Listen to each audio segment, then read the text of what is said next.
Any parents in here? I know I'm cutting out of time. Any parents in here? See, kids are so cute. Kids can bark and it's cute. Everything your kid does is cute. Everything your kid does is cute. My son, I remember when he was real little, my wife and I were sleeping and he came into our bedroom and he like stroked my face with like a wet hand. And I woke up and I looked at him and I said, what's the matter? What's the matter? And he said, Daddy, Dad, Papa, pee the bed. Pee the bed. And I grabbed him and he was soaking wet and just seeping with pee. And I put him on my leg and I just said, it's okay, buddy. Everybody pees the bed, all right? I'm gonna run the bubble bath. I'm gonna dry off your sheets. I'm gonna put on a new sheet. Dry your mattress. It's okay. You want me to rub your back? Want me to scratch your back? If my wife wakes me up at 3:30 in the morning and she rubs me and says, hubby, I peed the bed. I'm like, what are you doing? Why? Why would you pee the bed? There's a bathroom like 10 feet from here. Why would you pee in our bed? What do you want me to do with it? I guess we gotta burn this mother. I'm sleeping on the floor. Figure it out. Because your kids are cute. My son used to sleep talk and sleep walk. So we would be watching TV at 10, 11 o'clock, and he'd already been asleep for a couple hours, and he would kind of stroll out. You could tell he had the half grin and his eyes were half open. So he was sleepwalking, and he was obsessed with trains, and he would just say stuff like, choo-choo. All aboard choo-choo train. All aboard choo-choo train. All aboard. And he would walk back to bed, and my wife and I was going, oh my God, that was so cute. If my wife looks at me at 3:30 in the morning and sits up, she looks at me and she starts saying, choo-choo. All aboard choo-choo train. I'm calling an exorcism. I'm taking like Ice Mountain and dashing to the Vegas, holy water. The power of Christ is blessed. The power of Christ is blessed. My son used to wear underwears that were a little, maybe one size too big. And he'd kind of walk around the house and he'd be showing just 2 inches of crack. Just 2 inches. You could see it and we've all seen it and okay. And my wife and I would look at him and we just smile. Like he was winning an award or something. Look how precious, how cute. That doesn't happen in the adult world. You don't like hire a guy to come over and lay tiles, and he's over there throwing tiles down, and you catch your wife over there, and she's just looking at something, and you go put your arm on her, and she's like, look at this. You guys show him about 6 inches of cracks. So precious. What is that, dirt? I hope that's good. He bent over a little deeper, and you're like, okay, TM, it's TM. But we love our kids. Why? Because we've been there from the beginning. Every phase. Now, when my son was born, I swear it was like the next day, my wife came up to me and said, it's late. I said, it's late? What are you talking about? It's late. The movie? Just give it to me. I'll go, family video? I'll go take it back right now. It's late. It's late. It's late. 8 a.m. It's not late. She said, it's late. I said, what do you mean it's late? You think you're pregnant again? Did you look at the camera? Is it a picture or something? You've never been that good at math. Did you use a calculator? Did you carry a one? Did you ask Siri? What do you want me to do? And she'd say, I think you need to go buy the pregnancy test. And I would drive off to Meijer, and I swear I just bought all these pregnancy tests. I just spent all this money on pregnancy tests. Why? Because women, they like to do this thing. If you've ever been pregnant, women like to do this thing where they're like, oh my God, we're pregnant. Yes, we're going to keep this one. I want you to buy some more. I want to see if it gets darker. And they cost us $15. And then we just lay them out. I got like my dining room table, my centerpiece is like 7 pea sticks, getting darker. And we love to do this, and we spend like $100 on these things. So I'm going to Meijer. I've already had one child now. I want to be a little frugal. So I go to the dollar store. Go to the dollar store. 2 pregnancy tests, 1 box, $1. I speed home, I'm frantic. Oh my gosh, she's pregnant again, maybe. I speed home. I open the box. I got a Mountain Dew there. I knock the Mountain Dew over. I pull the test out. It's like a popsicle stick with like a cotton ball super glued to the end.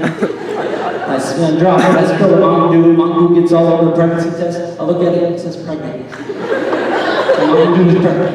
My wife takes the other one in the bathroom. She comes out. This one says negative. She's like, you know what that means? I'm like, yeah. Some pregnant woman peed in my Mountain Dew. She says, no, get your butt back to Myers and buy the real thing. So I go to Myers. And I was ready for pregnancy. I've already seen it once, but I've been ready for all my pregnancies because I saw the video. I don't know what grade it is anymore. What grade is it? Just yell out. What grade do you watch the video? Fifth. Oh. Yeah. Look at that video. Let me tell you about the video. For me, it was the 10th grade. And man, the video, the pregnancy video, the teacher, the health teacher had it on her shelf behind her. It was like a 1970s VHS. It said, woman giving birth. And guys, we were excited for this day.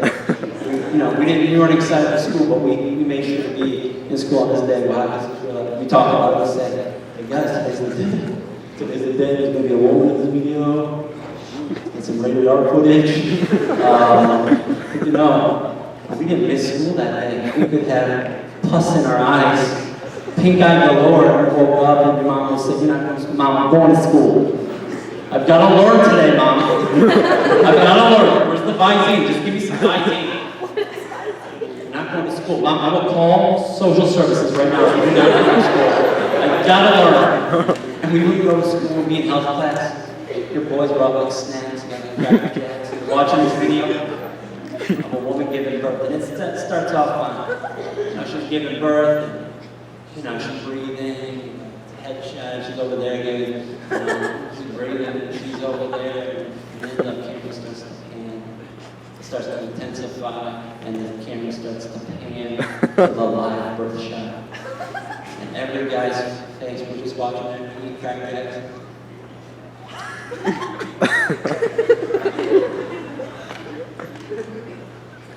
Wow! What is that? How is that? What? Oh my God! Oh my God! Oh my God! Oh my God! What is that? What is that? Just giving birth. You're like, what is this? I thought this was a non-fiction. I swear I saw Yoda in there. You've been part of birth, man. The woman's in pain. I feel for you women. You'll be in pain.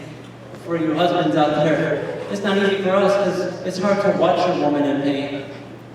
Because you're in a lot of pain and you say some crazy stuff and I'm supposed to be there for you. But when those contractions come, your husbands are all the same. They always think something's wrong. Like, oh my God, there's something is wrong. Something is wrong with this baby. We just are saying some weird stuff. Right? Something's wrong. I think our baby has shoes. Did He's wearing shoes, little pointy, like icicle feet. I don't know. Like swords? Dude. I think he's doing like flips. You think he's dancing in there? He's river dancing on my belly here. You don't understand. And guys, we try to jump in there, we try to say something. You're like, you'll be alright. And she's always like, shut up. Shut up. Shut up, you don't understand. You did this to me. You did this to me. You shut up, you don't understand.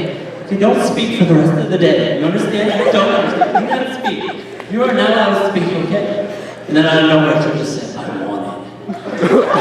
I want it. She's talking about this epidural. It's a shot. No. I want it now. I said, baby, I was just here like 10 minutes ago and you said you wanted to try the next. Now he's over next door with the smart woman. Okay, she said, well, go get him. So you do this thing where you fake. Like, you're not, you put him on Dr. Dream, you put him on scrubs on, you run in the hallway. There's nothing to do. You run back in, you didn't go do anything. You say, baby, he's busy right now, baby. He's busy. okay, he's busy, but I talked to him, and I said, my baby's in a lot of pain here. And I said, can you come back? And he said, yeah, I'll be back. You got a good one there, sir. She's like, he said that? He said that about me? Yeah, he said that. Right as he was jabbing that woman, he said that. And they should sell these things. I don't know if you've ever, young ones, you probably haven't seen an epidural, but some of us old folks know. Epidurals are great. I would love to have one. Because my wife, once every 4 weeks, she complains about cramps. She's always got these cramps, and they're always the worst. And she's like, oh my God, these are definitely the worst ones I've ever had. These are by far the worst ones I've ever had. Should I see somebody about this? Should I see something's wrong? I'm like, yeah, we should probably go see my best friend and his wife. Maybe you guys can jump on the same cycle and we can kind of do this together. I would love to just have an epidural, She wouldn't buy it over the counter. She'd be talking about her cramps. We're going to talk about your cramps all night. She said, I just rub your back. I rub your back. Go to sleep, baby. And I just sat on this bed. Oh, did you just bite me? No, baby, it was my fingernail. It's all right, just put your head down. Put your head down. You're not going to feel anything if you sit down. Then at the hospital, she's feeling good, and it's time to push. It's time to push. And I wasn't ready the very first time I saw pushing, because I got a pretty blonde wife, and I've always seen her as a pretty blonde. And she started to push. Her face turned purple, her whole body is purple. I was like, who is this? Is this my wife getting birth? Is this Willy Wonka? Who is this? And she was pushing. I was ready to push with her. I was ready to scream, 1, 2, 3. I was like, ah! Women don't do that. They go into like this silent assassin mode, where it's like this really quiet push. It's kind of like the same type of push like when you're in a public stall. If you're like me, I've got like a shy digestive system, and I'm here to do my business, and I'm ready to go, and somebody has the nerve to walk in, and he sits in the stall next to me. I'm not gonna go, so we can play that game where you just kind of make it. You want him to know you're there, so you roll the toilet paper, tap a little bit. Like playing Temple Run. This guy's not going either. He's not going either. You're just, come on, brother, let's do this. You're like his biggest fan. Come on, brother. Look at that, come on. And then people start coming in, and you don't know, who's coming in, who's left. I can only go if I'm by myself. I don't know if I'm by myself anymore. So I have the nerve, I have the audacity, and I've done this before. I don't know if I'm alone. I will put my head down. I go up to see if there's other people. I'm always nervous that I'm going to put my head down. And some dude's going to make it. What do you do from there? I don't know. I thought about it. I would just make it more awkward. I'm like, so, blue eyes running your family? Giving birth is crazy, because then the baby emerges. That push, and then the baby emerges. And it's like a little mini version. It looks just like you. A mini alien version of you. It's like you if you were mini and alien, and like you just went to the Kid Choice Awards and just got slimed. They come out, the baby comes out. The doctor's holding on, and he's like, hey, come on, Dad, time to cut the cord. First time like the cord. We're still doing that? We're still doing the cord thing? I think this place had Wi-Fi here.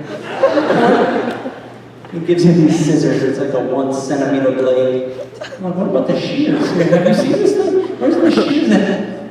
You cut it and hands you your baby. Meanwhile, your wife is over there giving an afterbirth. Nobody told me about the afterbirth. I thought we were having twins until I looked at that thing. Google it. I've got my baby and I'm feeling him, and he's got this long, pointy head because he came through the birth canal, and I start feeling my head. I hope this isn't hereditary here. I hope my baby gets all my better traits. I hope he doesn't get, on 1 foot neck. My enlarged Adam's apple.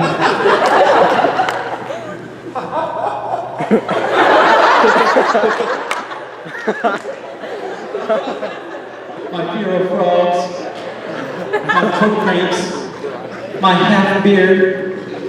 God, please give him the best, give him everything that's good about me. My son's growing up like a 3 beautiful kids. I watched a show on TLC one time. I watched a show on TLC. I watched TLC a little bit more. I kind of gave up on MTV. I gave up on MTV. I was watching MTV in the fall. And you guys were all talking about this rapper. You guys were talking about this guy named Bobby Shmurda. You guys were talking about Bobby Shmurda. And if you're new to this whole rap thing, Bobby Shmurda, I don't have a speech impediment here. Okay, his last name is Shmurda. It's like the word murder with a, made murder with a schmuck in front of it. And I was watching this music video. If we can hit that music. Watching this music video. Watching this music video. Why is that dude so angry here, man? You guys all talk about this guy? He's looking at me. He's got his whole posse behind him. And they're making like these guns. And they're just shooting at me. It's 3 minutes of a guy shooting at me. I didn't know what to do. I didn't know if I should, should I dance? Should I do the shmoney? Should I shmoney?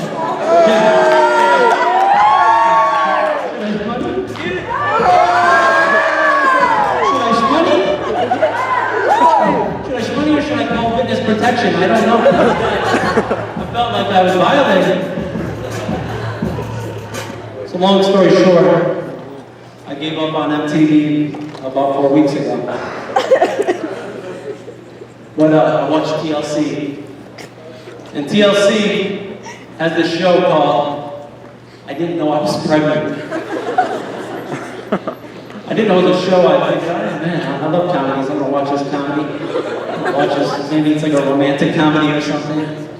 This woman didn't know she was pregnant. She was pregnant, she was a little bit bigger, but she explained the rumbling in her stomach. She just said, I just thought I had one too many treats. I thought it was some bad cauliflower. I just thought I had some bad cauliflower. This is what, and I quote from the show. When I had the baby, I just thought I was having a bowel movement. Can you imagine this woman's bowel movement? I picture her, she's just kind of, she's bigger. And I picture girls just kind of sitting there like this. And she's like, oh my gosh, cauliflower. Talk to me a little bit. Okay, well, I guess it's time for me to rid myself of this cauliflower. Can you imagine how hard this woman must push to think it's a bone? And she just said, okay, here we go, 1, 2, 3.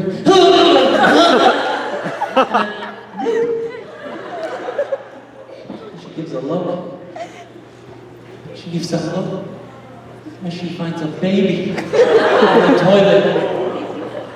Can you imagine that phone call? She calls 911. 911.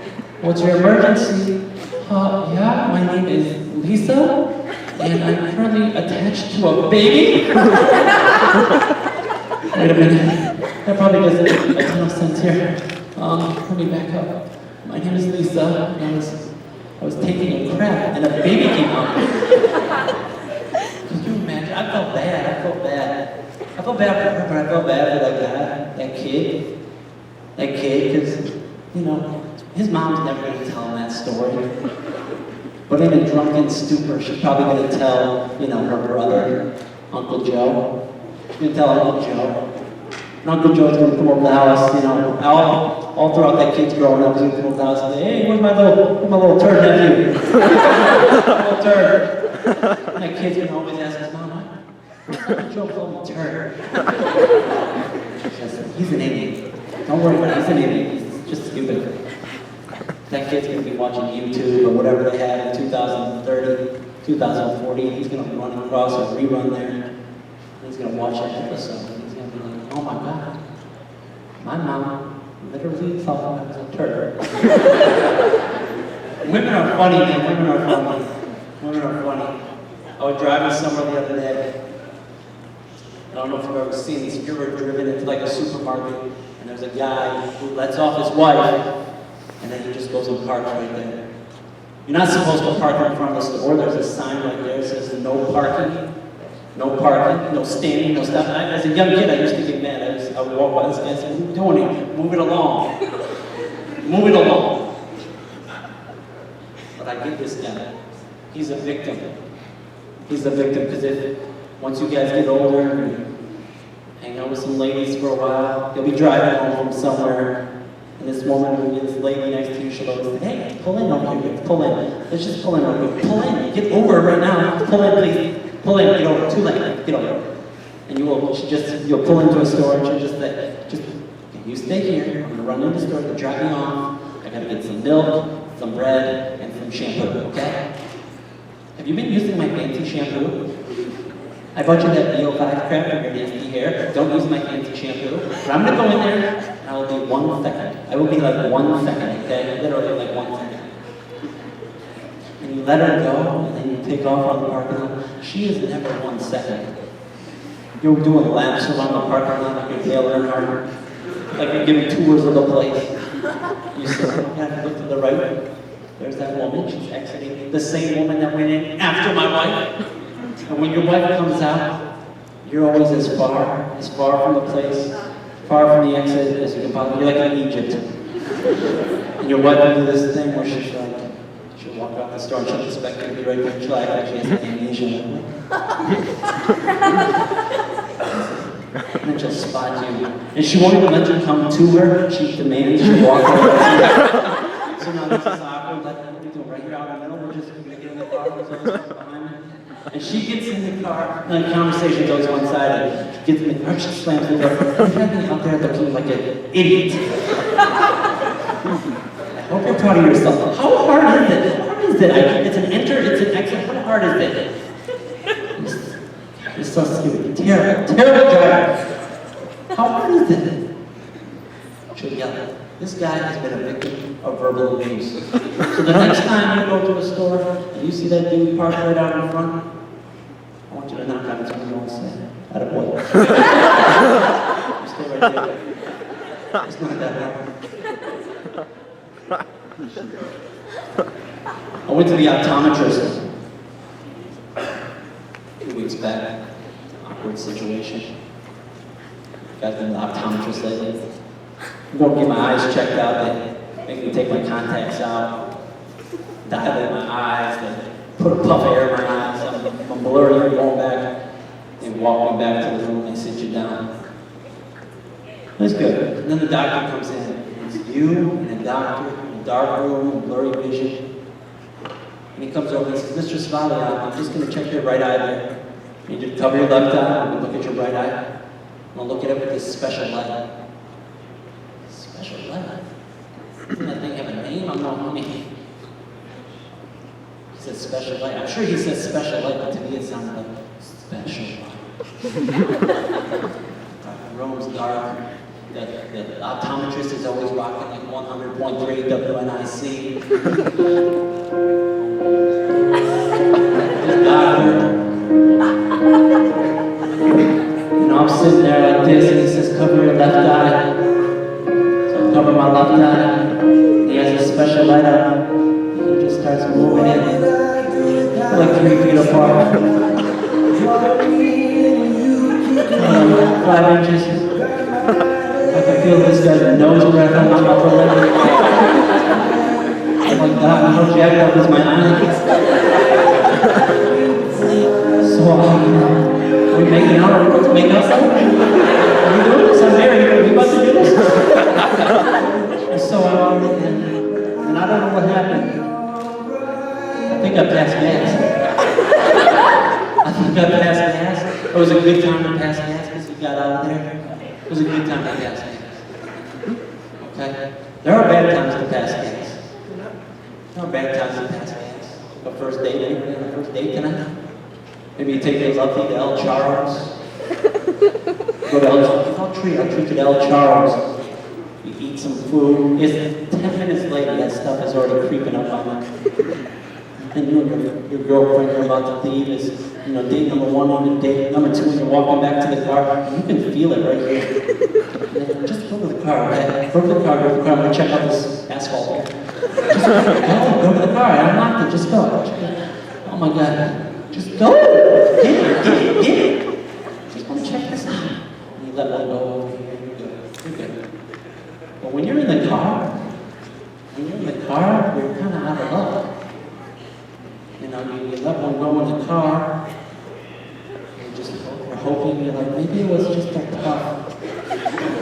Maybe this one was just a puff, maybe I was imagining it. You know that it's starting, that smell is starting in your sector and working its way over.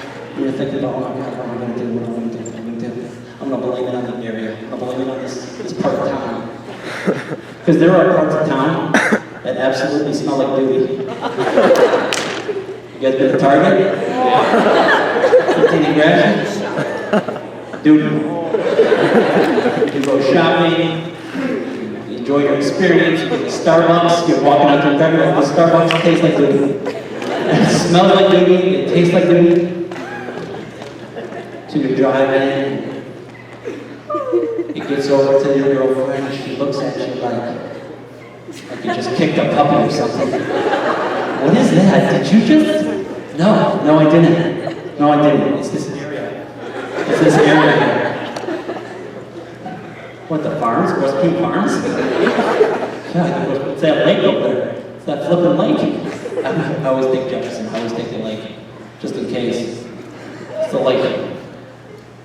And she just looks at you like your life is over.